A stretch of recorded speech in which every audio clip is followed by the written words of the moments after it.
And welcome back to Write Your Plan Radio. I am your host, T. Rose, founder and CEO of WriteYourPlan.com, where we work with entrepreneurs in the completion of their business plan.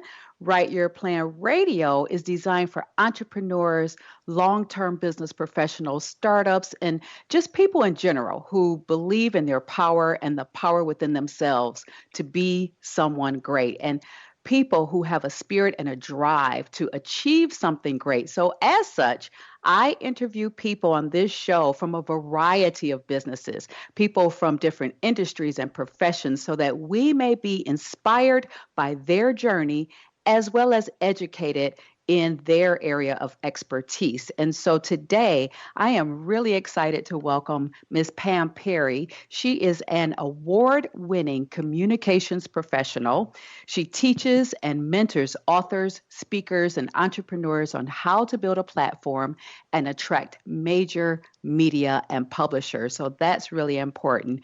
Thank you, Pam, for being on the show today. Thank you, T. Rose, for having me. I'm Yeah. delighted.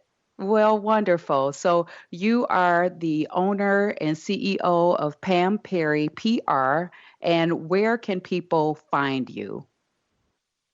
They can find me at PamPerryPR.com. Perfect. That That makes is, it really yes. easy. Mm-hmm. PamPerryPR.com. Great. And so, as we're going to get started in our conversation today, we're going to talk about branding. And I have some major bullet points that I want to share with our listening audience from your expertise, Pam.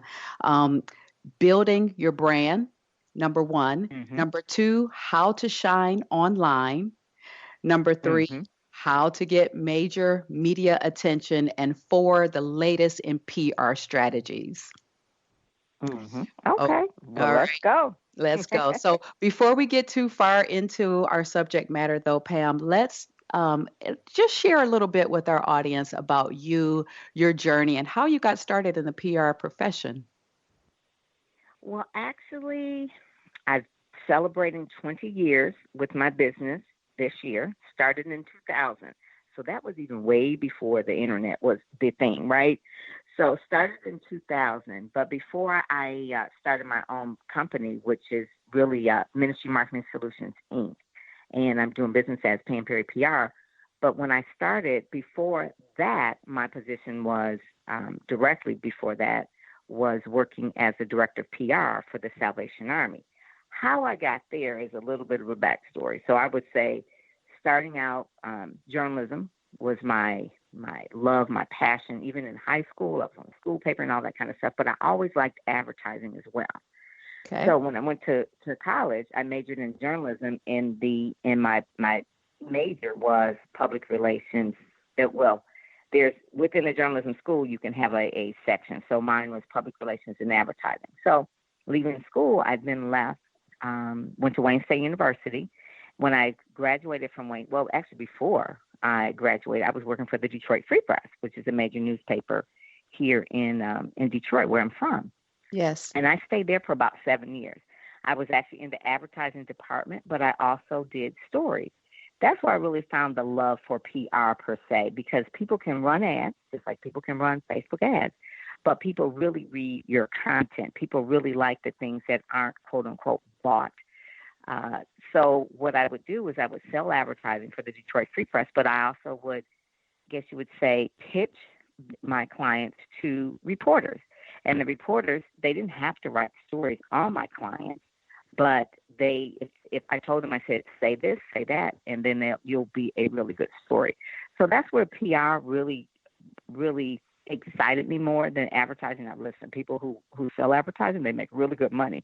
Mm-hmm. PR, not so much. But that was my passion. And then, and then from there, I actually worked for radio stations, and then eventually working in all gamuts of media. I worked for a TV station. I was a producer for a Christian television station, and eventually, I worked for a small nonprofit, which I really enjoyed. It was a nonprofit that sent kids to camp, urban kids to camp and out in the country. It was called Joy of Jesus.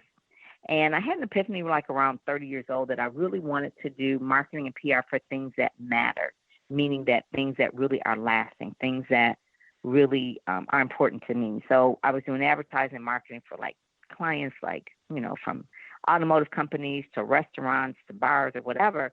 And I was like, this is really, I had an epiphany one day. I said, this is really like, if I were to die tomorrow, I mean, like, really, would this really matter?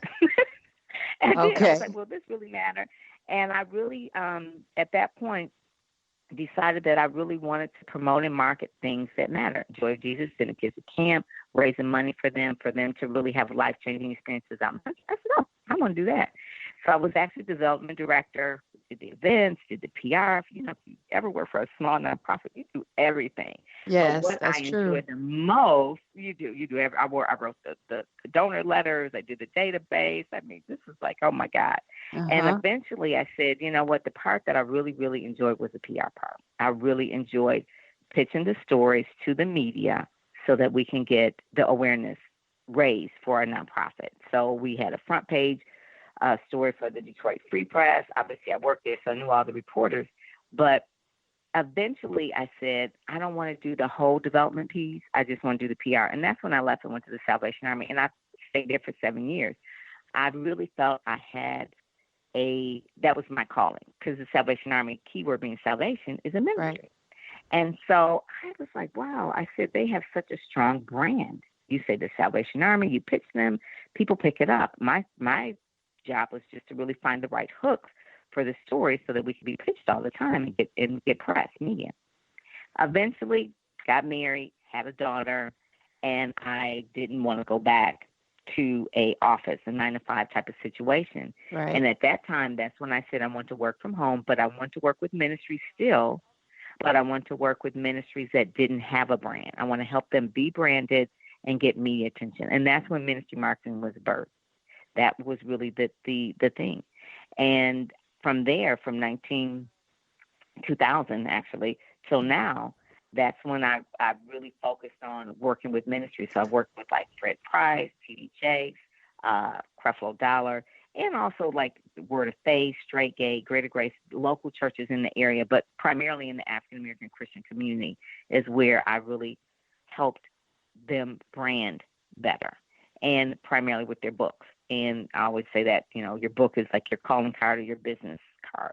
And so I really help people really market and promote their books. And then I held a writers group, I guess you say, American Christian Writers. I was head of that for about 10 years as well, because not just the brand names were writing books, but everybody was writing books. And this was way before either Amazon was a big thing.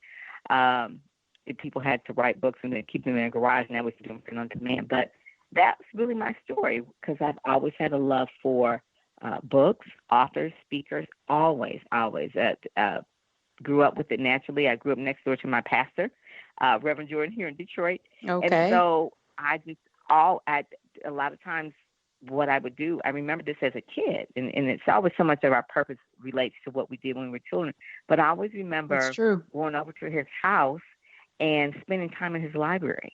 I loved his library. He had so many books, and I have so many books too, Right, because I love right. authors and speakers. And I remember Reverend Jordan saying to me one time, this is when I was a teenager, because I would always promote things for the church. I wasn't usher, didn't sing, anything like that, but I would do like the marketing promotion, the flyers or whatever. And he looked at me and he said, "You're going to do PR for Jesus one day." And I was like, "What does that Wow. mean?" What And in the and world? I know. And then eventually, of course, I go to school and I major in PR and da da da. And so that was it. That's a lot of people have like zigzag things of like, oh, okay, well, you're going to work here, or whatever. But mine has always, I think, been set up as a calling, and it's been a passion. And I can just tell it was that way from youth, actually. Wow, that's fabulous. What a wonderful story. And it's interesting because, like you say, I think that a lot of us, if we're looking for our passion, if we're trying to figure out what the calling is or what it is that we're supposed to do in this life, maybe we just need to look back at our childhood and see what were the Mhm. things that people told you when you were a young person that you're going to do one day or you're really good at, or the things that brought you joy, the things that made you happy. You would go to your pastor's house and sit in his library. And Mhm. um, Mhm. and so And there beg was to that borrow his book. story, and borrow his books. And then and then all of your experience that you enjoyed as well with the Salvation Army and the Free Press. That's an exciting story. Mhm. So you've also been Mhm. featured on the Associated Press and Essence Magazine, MSNBC, PBS, Radio One, Wall Street Journal, USA Today. Not clients, not me, Your but my your clients have.